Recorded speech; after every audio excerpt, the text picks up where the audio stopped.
Tinubu is guilty of genocide. And I'm not talking about tracing his looting the North and all that. That's for another day.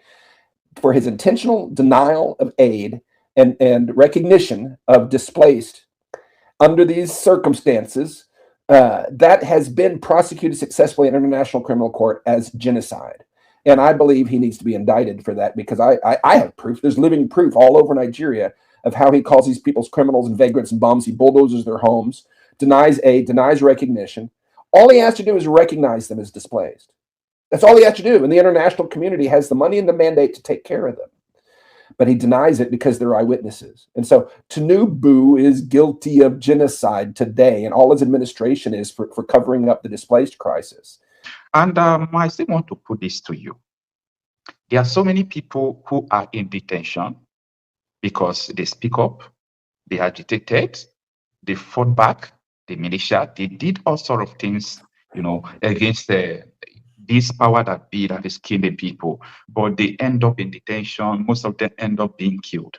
I know that we are not going to give up in speaking up, but what do you think we should do? Do you think that the church is not defending the faith enough, or this is not all about church issue? It's just all about the citizens' responsibility to continue to die? That was in October 2023. We had a protest called End Bad Governance Protest. I was in Abuja. I was threatened to go back to my state. That's if they see me in Abuja, that I'm going to be arrested. Though I was not afraid, because I have a lot of people standing there that if police arrest me, they will go in to do pro bono service, both in the court and everything. So I was not afraid. But for how long shall we continue to be killed? If you protest, they will arrest you. What do you think that we should do about this? Look, freedom isn't free. You have a wicked combination here. You have the most brutal totalitarian overlords in history conspiring against you. You have the Islamic regime. You have the internationalist, cabal, the political, international banking, all that regime. And then you have the communist regime that is holding these people down. And you think it's going to just be handed to you? If God has called Nigeria to be the vanguard in the kingdom come in our generation, you expect somebody else to come and rescue you? That's not. What would happen if Trump were gone tomorrow? What would happen if Harris won? Would you just say, "Oh well, we suck. Come and behead us"? That's those. We will not stand to wait for them to come and kill us. Actually, well, that's what you've been doing. And it's little by little. It's the frog in the pot. They'll come. They just did to your brothers and sisters in Genøcide just the other day. Why aren't you standing up now? You're going to wait till it's your neighborhood? Then who's going to stand up with you? Come on. Here's the thing, and I'm going to just say this: if there's another Genøcide, I think every Nigerian of conscience, of every religion or race or tribe or creed, should stand up and take pitchforks and torches and storm the Aso Rock, the villa. I believe that. Now, as I said pitchforks and torches, I meant that symbolically. They should do it with posters. They should do it with words. Okay, I'm not calling you to tear down the villa. I'm not calling you to street justice. That is wrong. That's what they would do. But stand up. And you know what? The most powerful symbol in modern times among them is the Tiananmen Square tank man. Okay, where's the Nigerian Tiananmen Square tank man? That got the world's attention. It galvanized the world. Trump is watching. The world is watching. Freedom isn't free. If there's another Genøcide, I think that the good people of Nigeria should surround the villa and pray for them and sing hymns. March around it 6 times blowing trumpets. How about that? Or 7 times blowing trumpets. Okay? But make your presence known. And if they try to retaliate, Trump will intervene. He'll have to. Iran wasn't hit until the people rose up. Just say it. I mean, this is fact. Okay, I'm not calling on anything violent, but I'm calling on people. Protest is fundamental human rights. Stand up and speak, and don't let them get away with it. No more Genøcides. No more. Enough's enough. And don't wait on the white man to come do it for you. My God. Where are the leaders of Nigeria? Waiting for the election? in a sham system that's never had a fair election in history. You're waiting for that? Fools. Wow. Is United States considering in supporting the change of regime in Nigeria? This is the reason why I'm asking you this question. In the year 2015, Barack Obama participated in removing then incumbent President Goodluck Ebele Jonathan. Yeah. Oh yeah, no, check it out. I know some inside stuff about Obama and what they did that's psychotic. I have an acquaintance, and this has actually been reported in a very credible source. He told somebody else, but he was top-level military intel liaison, worked under the Obama White House, was in the Global Response Center, the war room, big screen around the world.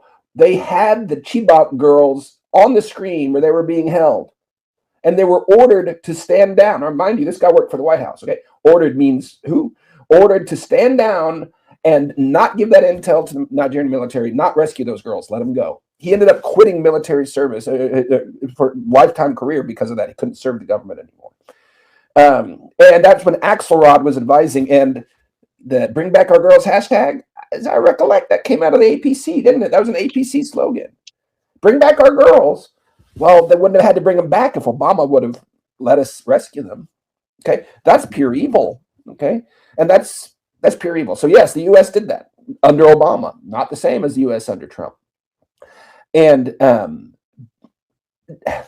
here's the thing: Trump has some really dear friend presidents and prime ministers around the world that he mentors, that he really helps. Bolsonaro, folks like that. He likes the Italian premier, I believe. But they're the ones that are leaders. They're the ones that get out there and fight. They're the ones that are on the front line, like he is, speaking the truth and getting things done. He doesn't find those people. They emerge. They lead. He doesn't gin up movements. He doesn't meddle like that. But when he sees one that has potential and that's actually doing something, like he does, when he sees that movement, historically, looking at his record, he will back them. And my theory, I don't speak for anybody but me. This is my theory. I've wondered why they're holding on to the 2,500 pages of the Tinubu DEA documents. It's been ordered released by a federal judge, but they're still holding on to it. I wonder, like I said, if there's no alternative, they got to work with the guy that's there. I wonder if that's how they're working with Tinubu. Just wrap those 2,500 pages around his neck and make him comply. I don't know. But if that's the case, and a leader emerges, I don't see why Trump wouldn't release it and do everything else he could, to get this evil dictatorship to justice. Tinubu is guilty of genocide, and I'm not talking about tracing his looting the North and all that. That's for another day. For his intentional denial of aid and recognition of displaced under these circumstances, that has been prosecuted successfully in International Criminal Court as genocide. And I believe he needs to be indicted for that, because I have proof. There's living proof all over Nigeria of how he calls these people's criminals and vagrants and bums. He bulldozes their homes, denies aid, denies recognition. All he has to do is recognize them as displaced.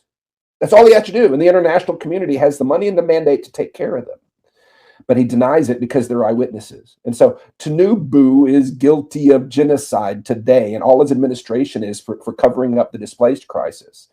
So yeah, why wouldn't Trump intervene? Why wouldn't he and Maduro the guy? There's just enough legal grounds for it, I believe, as there was for Maduro. But where's the movement? Who's going to take over? Who's going to run if he plucks those people out? That's not emerged in Nigeria, and it's not the Biafran separatists.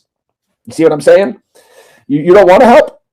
Then why would I back you? We need to take over. We need to do this instead. This is deep analysis, and I'm shooting from the hip. I'm just vibing with you here. I don't represent anybody else, but that's how I can see it playing out. And I think that's a lot of what's happening. All right. You just made mention you just talk about the guilty of genocide of something. I want to take you back to 2015. Prior to the election that removed Goodluck Jonathan, the coalition of APC and PDP imported Fulani militia from outside the country. Now, there is difference between allegation and if the people who carried out this thing accepted it. So they accepted that, yes, we imported these Fulani people. We did not import them to scatter Nigeria. We just imported them to rig election. This is what they are saying, and it doesn't make sense. So It doesn't make sense. And let me give you an example. This man was part of the coalition. Look at what he said. Let me first of all say that the idea of bringing people from outside the country to destabilize wasn't, I mean, I didn't say they brought people to destabilize. What I said was that the idea, they actually brought people into the country with the intention that those people will come and vote for them. I think you understand? And they never realized, they never knew, they were never convinced that they were going to win that election because PDP was very, very strong on ground. So the fear was that they were going to lose the election. So the only thing they could do was to bring in people who could serve as mercenaries to come and win elections for them through the back door. But when the new PDP came on board and joined them and to form the APC and won the election, they didn't know what to do with those people. And in the process, those people became uncontrollable. I mean, many people have spoken. And that is the Fulani militia we have in Nigeria today. It was imported by the coalition of Tinubu and they are not hiding it. They don't hide it. So, you know, my understanding is, and I don't have firsthand documentary evidence, so I wouldn't publish this, but I've heard, you probably heard the same thing, that the reason Issa Pantami was in charge of digital information, the Minister of Digital Information, that they'd set up tents and they'd hand out digital government ID cards to these folks in the north, all the people they imported. That's why they had this terrorist scumbag, Issa Pantami. I've sat next to him. I in the October in the Stooge tour that Omokri set up. I was in a very small room sitting right next to Issa Pantami. The guy that has publicly recorded is saying, of course, we all celebrate whenever unbelievers are being killed. He said that bin Laden is a better Muslim than me. That guy was a federal minister under Buhari, rumor has it, handing out the digital ID cards. And it all makes sense when you understand that. So, with this issue, I think talking about whether these people are guilty of genocide or not, is matter of they have accepted that they imported these Fulani militia that have killed hundreds of thousands of people and displaced millions of people. So someone is responsible to importing this. So I have like up to 10 videos, you know, when someone comes to national television to say something and nobody denied it, I document it as a substantial evidence, just like this incumbent senator again. In trying to remove Jonathan, there were stateless persons that were from the Sahel region that were imported into Nigeria, and a former.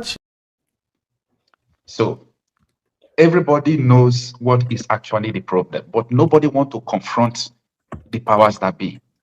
So all this issue we are talking about here is the reason why so many people were, you know, agitating that, come on, these people are going to, with the help of the government, they are going to infiltrate our land, they are going to kill our people.